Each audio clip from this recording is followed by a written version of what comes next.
पहला पतरस 5:7 में परमेश्वर ने हमें कहा, अपनी सारी चिंता मुझे दे दो क्योंकि मुझे तुम्हारा फिक्र है, ध्यान है।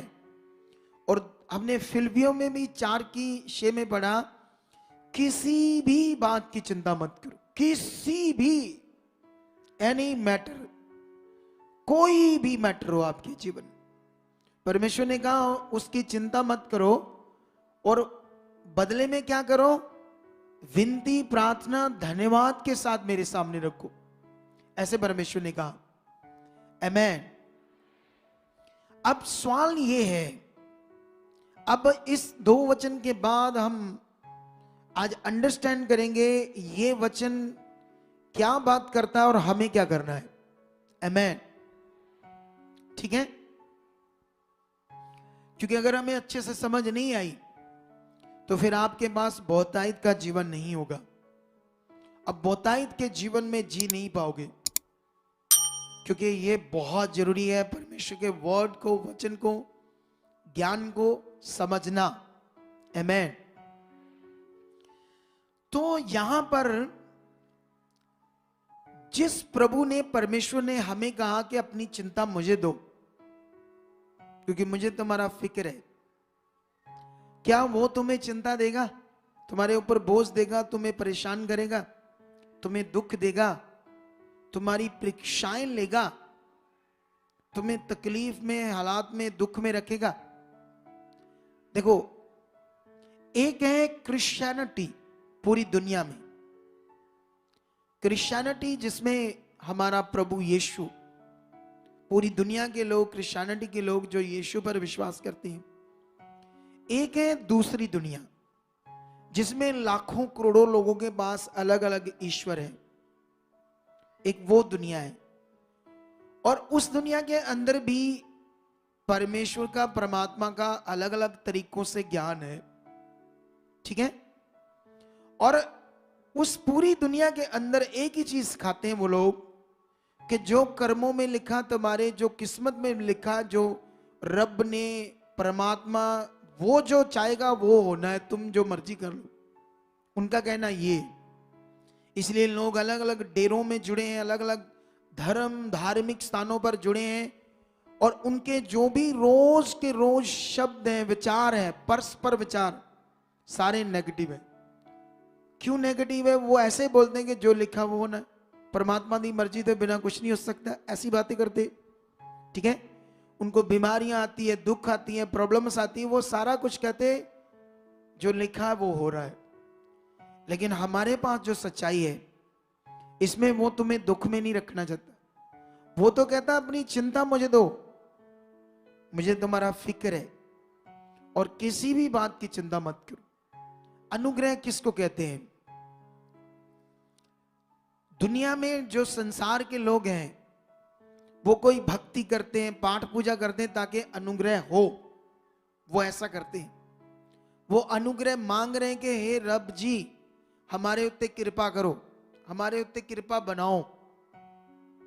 वो इसीलिए भक्ति, पाठ पूजा करते हैं ताकि उनके ऊपर कृपा हो। लेकिन तुम लोगों को भी कुछ ऐसा करना है जैसे आपके ऊपर क्या हो, कृपा हो?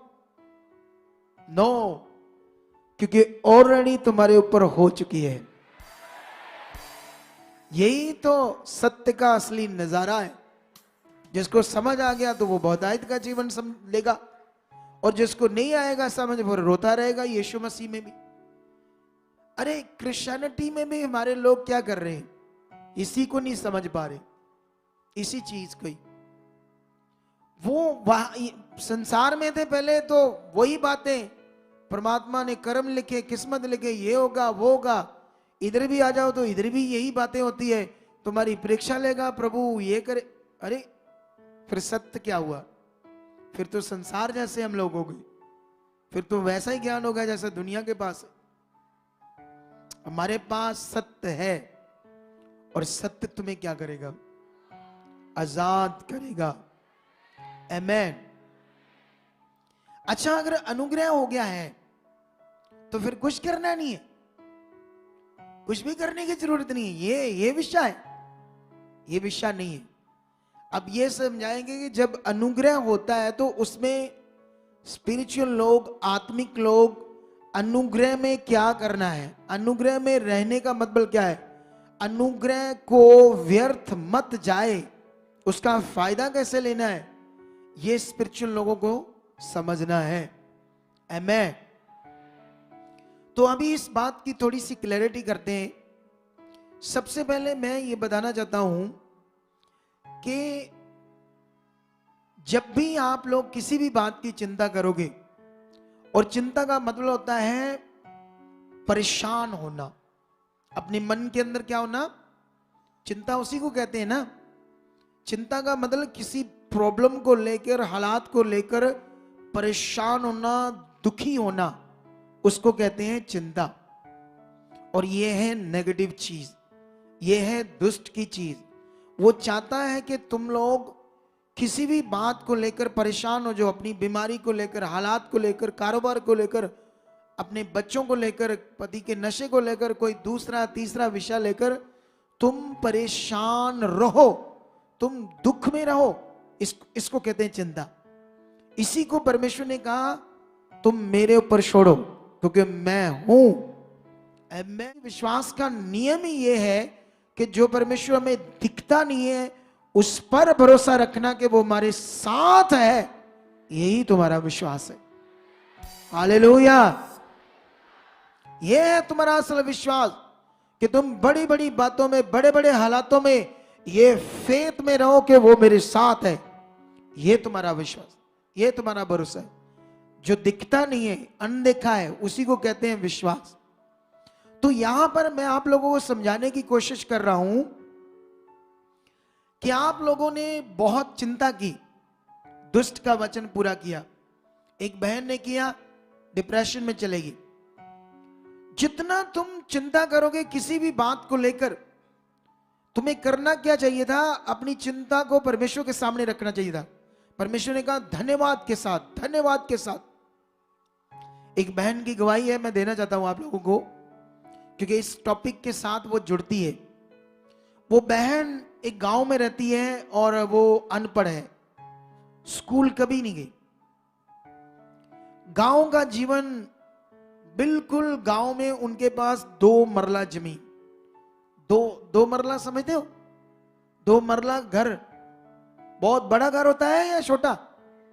बहुत छोटा गांव में। जबकि गांव में लोगों के पास 8 मरले, 10 मरले, 15 मरले, ये नॉर्मल बात होती है। थोड़ा समय पहले तो 1-1 कनाल, 2-2 कनाल लोगों के पास होती थी गांव में जमीन। उनके पास सिर्फ 2 मरले, वो भी 20 साल पहले से, आज से लगा लो 25 साल पहले से 2 मरले ही थे। कारण, क्योंकि उसका पति नशेड़ी था, ड्राइवर था। वो बहुत सारे नशे करता था, ड्रिंक करता था, पुक्की खाता था, बीड़ी, सिगरेट, फीम, तंबाकू, सारे नशे। ड्राइवर था। अच्छा, वो जितने भी पैसे कमाता था वो सारे नशे कर लेता था। बहुत थोड़े पैसे, जिसे जितना घर का रोटी पानी का खर्चा चाहिए उससे आधे से भी कम घर देता था। अगर मांगते थे तो झगड़ा झुगड़ा रहता था। तुम्हें पता ही है ना, जब इंसान बिगड़ा तो नहीं मानता बात। उसके बाद उनका एक ही कमरा था, छोटा सा, वो भी एक छोटा सा टूटा सा बाथरूम, वो भी ओपन में, ऐसे इट्टें सी खड़ी की थी। जब मैं गया था वहां उनके गांव में, पुरानी बात है ये थोड़ी सी, और दरवाजा भी नहीं लगा, बाथरूम ऊपर से भी खाली है, छत भी नहीं है। इतने गरीब, इतना बुरा हाल के रोटी भी अच्छे से नहीं खाते थे।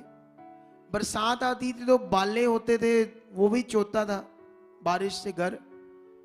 रोड बन गया गांव का, नाली ऊंची हो गई, नाली का पानी ऊपर से बहकर उनके कमरे की दीवारों बीच में जो शेड होते हल्के हल्के अंदर आ जाता था, गंदा पानी।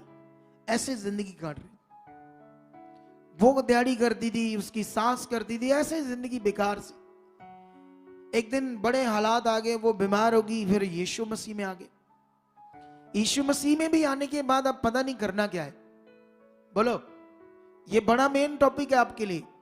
कुछ लोग यीशु मसीह में आते हैं और फिर पकड़ नहीं पाते करना क्या है।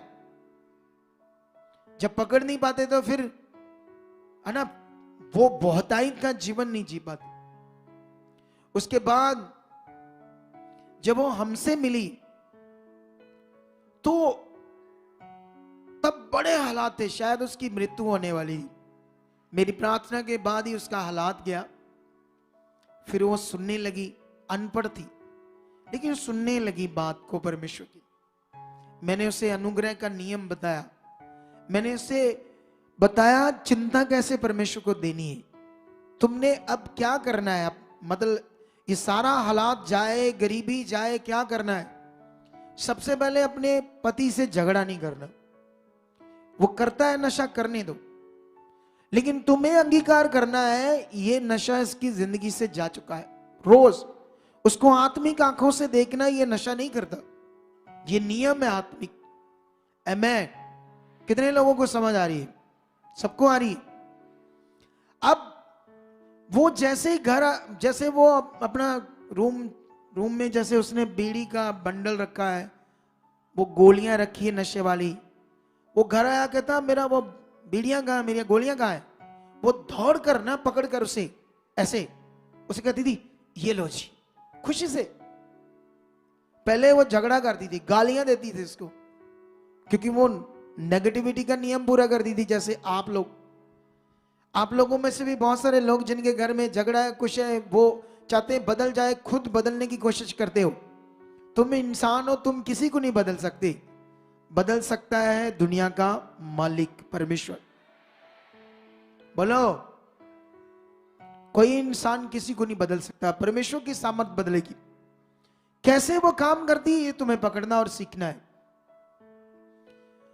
वो उसने झगड़ा करना बंद कर दिया, खुशी से उसकी गोलियां उसको पकड़ा रही है, तमाक वो बीड़ियां फड़ा रही है, तो वो आगे से क्या कह रहा है उसका पति?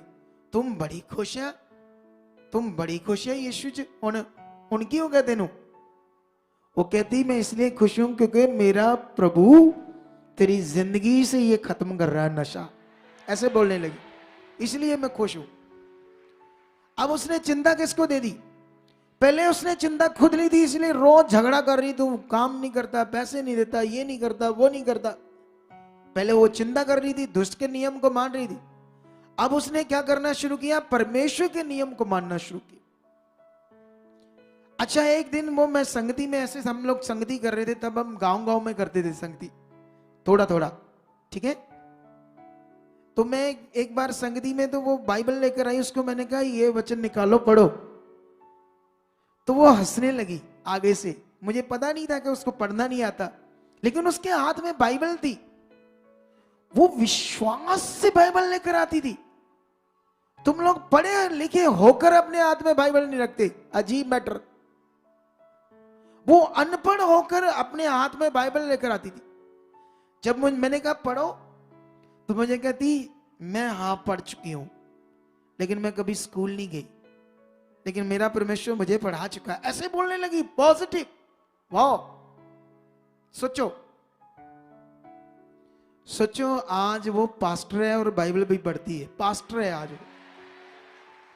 और वो उसका जो 2 मरले का घर था, वो ऐसे 2.5 मंजिला घर बन गया है, पक्का लंटर, अच्छा, पति नशा तक नहीं करता। आज 100, 150, 200 लोग उसके घर में संगति में आते हैं, और उसने एक खाली जगह लेकर वहां संगति कर दी। वाह, ये है पावर परमेश्वर के अनुग्रह की, ये है वो सामर्थ अनुग्रह की, जिसे तुम लोगों ने समझना है। चिंता किसे देनी है? पहले उसने चिंता पकड़ कर रखी थी, ये चिंता वो चिंता। चिंता का मतलब दुष्ट का नियम, चिंता का मतलब परेशान होना, दुखी होना। और शैतान को आनंद आता है जब मनुष्य परेशान होता है, जब वो दुखी होता है, जब वो कलपता है, तड़फता है, अंदर अपनी रूह को, अपने मन को कोसता है, ये बात वो बात ये बात। जब दुनिया रचने वाला है, चलो 2 बातें कहता हूं। क्या कोई इंसान, ऐसा इंसान आज रात को सोया और सोने के बाद रात को 2-2:30 बजे उठकर रोने लगा, ऊंची ऊंची रोने लगा, और उसको पूछा तू क्यों रो रहा है?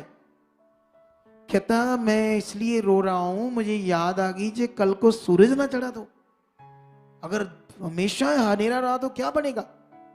इस बात को सोचकर रोने लगा। क्या दुनिया का कोई भी बंदा आज तक ये सोचता है ऐसा? क्यों? क्योंकि सारी दुनिया जानती है कुछ भी हो जाए ये खुदा का, परमेश्वर का नियम है, सूरज चढ़ना ही चढ़ना है, दिन चढ़ना है, उसका कानून है, उसके काम को जो उसने ठहराया कोई रोक नहीं सकता। अच्छा, एक आदमी था, वो किसी दूर बियाबान गांव में जाने वाले थे, 2-3 जाने। एक बंदा कहता तू ना ऑक्सीजन सिलेंडर ले ले साथ में, पता नहीं वहां ऑक्सीजन होगी कि नहीं होगी बियाबान जंगल में। क्या ऐसा कोई करता है? क्योंकि सारी दुनिया को पता है खुला ही ऑक्सीजन रखा है परमेश्वर ने हर जगह। बोलो, ये उसका नियम है। जब तुम अनजाने में उसके नियम में चलते हो और वो इन चीजों की चिंता नहीं करते, उसकी ताकत जो इस दुनिया में काम कर रही है, और सारी दुनिया तो उसी परमेश्वर की बनाई है। वो अलग बात है कि मनुष्यों ने अपने अपने विचारों से, अपने तरीकों से उसको अलग अलग तरीके का बना दिया, और उसको मिलाप करने के तरीके भी मनुष्यों ने अलग अलग बना ली। कभी ऐसा हो सकता है सृष्टिकर्ता जिसने दुनिया रची है, देखो इस दुनिया में ऊंची जाति, छोटी जाति, ये जाति, वो जाति है ना, है। अच्छा, इन सब जातियों की ऊंची जाति, छोटी जाति, ऑक्सीजन कौन सी इन सबकी? फर्क है, सबकी अलग अलग है ऐसा? क्योंकि इन सब इंसानों को एक परमेश्वर ने रचा है, और ऑक्सीजन भी क्या बनाई? एक समान। अच्छा, मुझे ये बताओ, एक बड़ी जाति है, एक छोटी जाति। बड़ी जाति का जो हार्ट है, हार्ट वो लाल सा, गुलगुला सा, बढ़िया सा, ताजा, मोटा ताजा, बढ़िया। और गरीब का सुकड़ा सा ना, तो वो गरीब है, वो छोटी जाति का है, उसका हार्ट क्या है? सुकड़ा सा। ऐसा होता है कभी? सबको एक समान बना है। ये दुनिया में गड़बड़ चीज है, जिसमें दुनिया फंसी हुई है और परमेश्वर से दूर है, इसीलिए उनके पास अच्छा जीवन नहीं है। इसीलिए लोग परेशानियों में, प्रॉब्लम में और अंधविश्वास में जीवन पाने के लिए धागे, ताबीज, पता नहीं क्या क्या अजीब मटेरियलिस्ट चीजों से जीवन चाहते हैं। यीशु में भी आकर लोग मटेरियलिस्ट चीजों में चलते हैं। हम तगड़ा प्रचार कर रहे हैं और तगड़ा करने वाले हैं, लोगों को मटेरियलिस्ट चीजों से बाहर निकालने वाले हैं और अनुग्रह की ताकत बताने वाले हैं। अनुग्रह क्या है? तुम्हें अनुग्रह को पहचानना है। अनुग्रह किसको कहते हैं?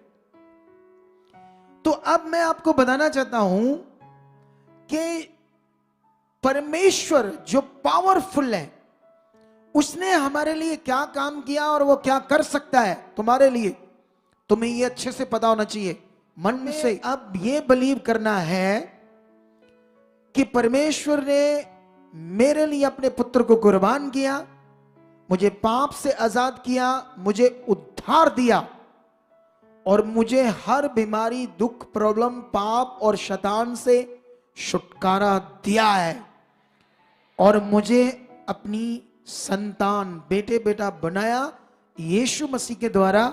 ये मेरे ऊपर अनुग्रह है, तुम्हें यह करना है। अब ये अनुग्रह को लिखा, तुम व्यर्थ मत जाने दो। इसमें तुम लोगों ने ऐसा नहीं अब सो जाना है, कुछ नहीं करना है, क्योंकि चिंता नहीं करनी तो कुछ भी नहीं करना है ना। इसका मतलब ये है, इसका मतलब ये नहीं है। अब तुम्हें जो करना है वो आत्मिक करना है। तुम पहले शारीरिक चीजें करते थे, रिचुअल्स करते थे, रीति रिवाज करते थे। अब तुम्हें सारी चीजें पवित्र आत्मा के द्वारा आत्मिक चीजें करनी है। आमीन। सबसे पहले तुम्हें लगातार संगति में रहना है, ये आत्मिक चीज है। संगति तुम्हें हर बार नई गवाही से, नए वर्ड से, नई नई चीज, नई ज्ञान बातों से तुम्हारे मन को क्या करेगी? संगति अच्छा करेगी। आमीन। ये तुम्हें आत्मिक चीज करनी है। तुम्हें अपनी संगति को रेगुलर करना है, क्योंकि हर बार तुम्हारा जो मन है यहां नया होगा। अगर तुम्हारे मन में कोई डाउट्स होंगे, कई विचार होंगे, तुम आगे पीछे होगे, उस दिन संगति से तुम छुए जाओगे, वचनों से तुम्हारा मन अच्छा होगा, तुम्हारा मन परमेश्वर के साथ चलना स्टार्ट हो जाएगा। अच्छा, संगति का यह फायदा है, तुम्हें लगातार मीटिंग चाहिए। उसके बाद परमेश्वर की आज्ञाएं, स्पिरिचुअल आज्ञाएं क्या क्या है, उनमें तुम्हें ध्यान देना है। आमेन। तुम्हें आत्मिक चीज करते करते आत्मा के लेवल में बहुत बढ़ जाओगे, बहुत ज्यादा। अगर तुम शरीर के रिचुअल्स करते रहोगे तो तुम आत्मा में कभी नहीं बढ़ पाओगे। जब तुम शरीर के रिचुअल्स करोगे तो शरीर में तुम्हारा दिमाग बड़ा काम करेगा, बड़ा दिमाग काम करेगा। भी शायद मैं ये कर रहा हूं, वो कर रहा हूं परमेश्वर के साथ, लेकिन रिजल्ट कोई नहीं आएगा। बोलो, सारे रिजल्ट तुम्हें आत्मा में चलकर आएंगे। ये अनुग्रह की टीचिंग है, अनुग्रह का विषय है। आमेन।